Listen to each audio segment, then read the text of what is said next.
Hi guys, welcome back to Dikshita's Kannada blog. ಎಲ್ಲ ಹೇಗಿದ್ದೀರಾ, ಚೆನ್ನಾಗಿದ್ದೀರಾ ಅಂತ ಅಂದ್ಕೊಂಡಿದ್ದೀವಿ. ನಮ್ಮ ಟ್ರಿಪ್ನ ಇದು ಡೇ 2 ಫಸ್ಟ್ ಪಾರ್ಟ್ ಆಲ್ರೆಡಿ ನಾನು ವಿಡಿಯೋನ ಅಪ್ಲೋಡ್ ಮಾಡಿದ್ದೀನಿ. ನೋಡಿಲ್ಲ ಅಂದರೆ ನೋಡಿ. ಯಾರ್ಯಾರು ಸಬ್ಸ್ಕ್ರೈಬ್ ಮಾಡ್ಕೊಂಡು ವಿಡಿಯೋನ ನೋಡ್ತಾ ಇದ್ದೀರಾ ಅವರಿಗೆಲ್ಲ ತುಂಬ ತುಂಬ ಥ್ಯಾಂಕ್ಸ್. ಹಿಂದಿನ ದಿನ ನಾವು ನೋಡಿದಂತಹ ಸಾವು ಇನ್ನೂ ಕಣ್ಮುಂದೆ ಕಟ್ಟಿದಂಗೆ ಇತ್ತು. ಅದೆಲ್ಲ ಮರೆತು ನೆಕ್ಸ್ಟ್ ಜರ್ನಿ ಸ್ಟಾರ್ಟ್ ಮಾಡಿದ್ವಿ. ನಾವು ಯಲ್ಲಾಪುರದಲ್ಲಿ ಸ್ಟೇ ಆಗಿದ್ವಿ. ಯಲ್ಲಾಪುರದಿಂದ ದಾಂಡೇಲಿಗೆ ಬರೋಷ್ಟೊತ್ತಿಗೆ 1 ಅವರ್ ಅಂತೂ ಬೇಕೇ ಬೇಕಾಗುತ್ತೆ. ಅಲ್ಲಿಂದ ಬಂದು ಟಸ್ಕರ್ ಟ್ರಯಲ್ ಅನ್ನೋ ರೆಸಾರ್ಟಿಗೆ ಬಂದಿದ್ದೀವಿ. ತುಂಬ ರೀಸನಬಲ್ ಪ್ರೈಸಲ್ಲಿ ಫ್ಯಾಮಿಲಿ ಫ್ರೆಂಡ್ಲಿಯಾಗಿ ತುಂಬ ಚೆನ್ನಾಗಿತ್ತು ಅಂತ ಹೇಳ್ಬೋದು. ಫುಡ್ಡು ಕೂಡ ಅಷ್ಟೇ ಚೆನ್ನಾಗಿತ್ತು. ತುಂಬ ರೀಸನಬಲ್ ರೇಟಲ್ಲಿ ನಮಗೆ ಸಿಕ್ತು. ಸಮ್ಮರ್ ವೆಕೇಷನಲ್ಲಿ ಹೋಗಿದ್ವಿ ನಾವು. ಸ್ಯಾಟರ್ಡೆ ಸಂಡೇಸು ನಮಗೆಲ್ಲ ತುಂಬ ಕಡೆ ಸಿಗ್ತಾ ಇರಲಿಲ್ಲ. ಅಂದರೆ ಒಳ್ಳೊಳ್ಳೆ ರೆಸಾರ್ಟ್ಸ್ ಇದೆ ದಾಂಡೇಲಿಯಲ್ಲಿ, ಅಲ್ಲೆಲ್ಲ ನಮಗೆ ಸಿಗ್ತಾ ಇರಲಿಲ್ಲ. ದಿಸ್ ಒನ್ ಈಸ್ ಬೆಸ್ಟ್ ಅಂತ ನಮಗನ್ಸುತ್ತೆ. ಮತ್ತು ಇಲ್ಲಿ ಸುಮಾರು ಒಂದು 25 ಜನ ಐ ಲವ್ ಗೋವಾ ಅಂತ ಒಂದು ಟಿ ಶರ್ಟ್ ಹಾಕ್ಕೊಂಡು ಬಂದಿದ್ದರು. ಸಖತ್ ಫನ್ನಿಯಾಗಿತ್ತು. ಏನು ಐಟಮ್ಸ್ ನೀವು ಲಂಚಲ್ಲಿ ಬ್ರೇಕ್ಫಾಸ್ಟಲ್ಲಿ ಯಾವ ಐಟಮ್ ತೊಗೊಬಂದಿಟ್ರು ಕೂಡ ಅಷ್ಟೇ ಅವರು ಬೇಗ ಬೇಗ ತಿಂತಾಯಿದ್ರು. ಬ್ರೇಕ್ಫಾಸ್ಟ್ ಎಲ್ಲ ಮುಗಿಸ್ಕೊಂಡು ನಾವು ಇಲ್ಲಿ ನೆಕ್ಸ್ಟ್ ಬಂದಿರೋದು ವಾಟರ್ ಗೇಮ್ಸಿಗೆ. ಯಾವುದ್ಯಾವುದು ಪ್ಯಾಕೇಜಲ್ಲಿ ಫ್ರೀಯಾಗಿ ಗೇಮ್ ಸಿಗುತ್ತೋ ಎಲ್ಲ ಆಟ ಆಡಿದ್ವಿ ನಾವು. ಅಂದರೆ ನಾವು ಪೇ ಮಾಡಿ ಆಡೋಕ್ಕೆ ಹೋಗಲಿಲ್ಲ. ರಾಫ್ಟಿಂಗಿಗೆಲ್ಲ ಹೋಗಬೇಕಂದ್ರೆ ನಾವು ಪೇ ಮಾಡಿ ಸಪ್ರೇಟಾಗಿ ಹೋಗಬೇಕಾಗುತ್ತೆ ಅಂತ ಹೇಳಿದರು.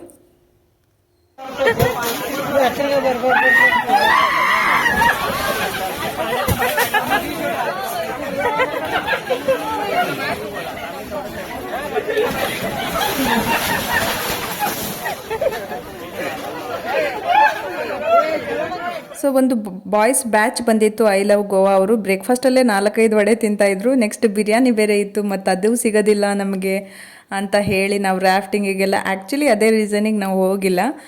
ಇಲ್ಲಾಂದರೆ ನನ್ನ ಹಸ್ಬೆಂಡು ಮತ್ತು ನನ್ನ ಬ್ರದರ್ ಇನ್ ಲಾ ಆದರೂ ಹೋಗಿ ಬರ್ತಿದ್ರು. ನಾವು ಮಕ್ಕಳನ್ನ ಇಟ್ಕೋತಿದ್ವಿ ಆರಾಮಾಗಿ. ಬಟ್ ಅವರು ಕೂಡ ಹೋಗಲಿಲ್ಲ. ಮತ್ತು ಊಟ ಎಲ್ಲ ಸಿಗಲ್ಲ, ಇಲ್ಲಿ ಆಟ ಆಡಿ ಸುಸ್ತಾಗಿ ಬೇರೆ ಹೋಗಿರ್ತೀವಿ ಅಂತ ಹೇಳಿ. ಆಮೇಲೆ ಸ್ವಿಮ್ಮಿಂಗ್ ಪೂಲಿಗೆ ಬಂದು ಸ್ವಲ್ಪ ಹೊತ್ತು ಮಕ್ಕಳನ್ನೆಲ್ಲ ಆಟ ಆಡಿಸಿದ್ವಿ. ಚೆನ್ನಾಗಿತ್ತು. ಪೂಲಲ್ಲಿ ಎಂಜಾಯ್ ಅಂತೂ ಚೆನ್ನಾಗಿ ಮಾಡಿದ್ವಿ ಮಕ್ಕಳ ಜೊತೆಗೆ. ಈ ವ್ಯೂ ಎಲ್ಲ ಹಿಂಗಿದೆ. ನಮ್ಮ ಬಡ್ಜೆಟ್ ಹೇಗಿರುತ್ತೋ ಹಾಗೆ ನಮಗೆ ರೂಮ್ ಸಿಗುತ್ತೆ.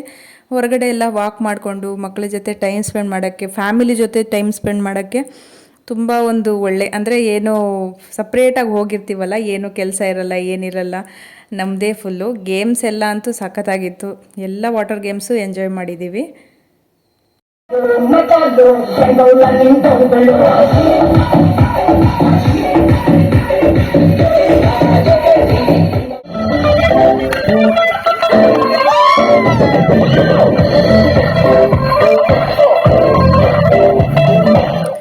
ರೈನ್ ಡ್ಯಾನ್ಸು, ಫೈರ್ ಕ್ಯಾಂಪಿಂಗು ಎಲ್ಲನೂ ಇತ್ತು. ಅವೆಲ್ಲ ಮುಗಿಸ್ಕೊಂಡು ನಾವು ನೆಕ್ಸ್ಟ್ ಡೇ ಚೆಕ್ಔಟ್ ಆಗಿ ಇಲ್ಲೊಂದು ಕ್ರೊಕೊಡೈಲ್ ಪಾಯಿಂಟ್ ಅಂತ ಇದೆ. ತುಂಬಾ ಕ್ರೊಕೊಡೈಲ್ಸ್ ಎಲ್ಲ ಇದೆ. ಅದನ್ನು ತೋರಿಸ್ಕೊಂಡು ಹೋಗೋಣ ಅಂತ ಬಂದಿದ್ವಿ. ನಿಜವಾಗ್ಲೂ ಇಲ್ಲಿ ಎಷ್ಟು ಹೆದರಿಕೆ ಆಗುತ್ತೆ ಅಂದರೆ ಹೋದಾಗ, ಅಷ್ಟೊಂದು ಕ್ರೊಕೊಡೈಲ್ಸು.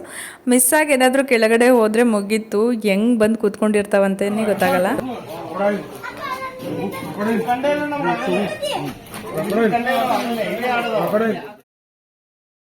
ಹೆಣ ನೋಡಿ ಬಂದಾದಮೇಲೆ ಈ ದಾಂಡೇಲಿ ಟ್ರಿಪ್ ನಮಗೊಂಥರ ರಿಫ್ರೆಶಿಂಗ್ ಆಗಿತ್ತು. ಮತ್ತು ನಾನು ಬ್ರೇಕ್ಫಾಸ್ಟ್ ಮಾಡ್ತಾ ನನ್ನ ವೆನೈಟಿ ಬ್ಯಾಗ್ನ ಅಲ್ಲೇ ಬಿಟ್ಟು ಬಂದೆ. ಸೊ ಅದೊಂದು ಬೇರೆ ಟೆನ್ಷನ್ ಆಗೋಗಿತ್ತು. ಬನವಾಸಿಗೆ ಬಂದು ಬನವಾಸಿನ ನೋಡಿದ್ವಿ. ಇದೊಂದು ಫಾರ್ಗಾಟನ್ ಬ್ಯೂಟಿ ಅಂತಲೇ ಹೇಳ್ಬೋದು. ತುಂಬ ಒಳ್ಳೆ ಪ್ಲೇಸು, ತುಂಬ ಚೆನ್ನಾಗಿದೆ ನೋಡೋದಕ್ಕೆ. ತುಂಬ ಬೇರೆ ಬೇರೆ ಊರಿಂದ ಎಲ್ಲ ಬಂದು ನೋಡ್ತಾ ಇದ್ರು. ಬನವಾಸಿನ ತುಂಬಾ ಕೇರ್ಲೆಸ್ ಮಾಡಿದಾರಂತ ಅನಿಸುತ್ತೆ. ನನ್ನ ಬ್ರದರ್ ಇನ್ ಲಾ ಅವರ ಕಾಲೇಜಿಗೆ ಹೋಗಿದ್ವಿ. ಅವರು ಡಿಪ್ಲೊಮಾ ಓದಿದಂತಹ ಕಾಲೇಜಿಗೆ ಹೋಗಿದ್ವಿ. ಸೊರ್ಬಾದಲ್ಲೇ ಇರೋದದು. ಅಲ್ಲಿ ತುಂಬಾ ಪೈನಾಪಲ್ಲು ಎಲ್ಲನೂ ತಗೊಂಡು ಬಂದ್ವಿ. ಆಮೇಲೆ ನನ್ನ ಬ್ಯಾಗ್ನ ಅಲ್ಲೇ ಬಿಟ್ಟು ಬಂದಿದ್ದೆ, ಸಿಗುತ್ತೋ ಸಿಗಲ್ವೋ ಅಂತ ಯೋಚನೆ ಮಾಡ್ಕೊಂಡಿದ್ವಿ. ಪಾಪ ಅವರು ಒಂದು ಫೋನ್ ಮಾಡಿ ಹೇಳಿದ್ದಕ್ಕೇ ಬ್ಯಾಗ್ ಕಳಿಸ್ಕೊಟ್ರು. Thank you for watching my videos.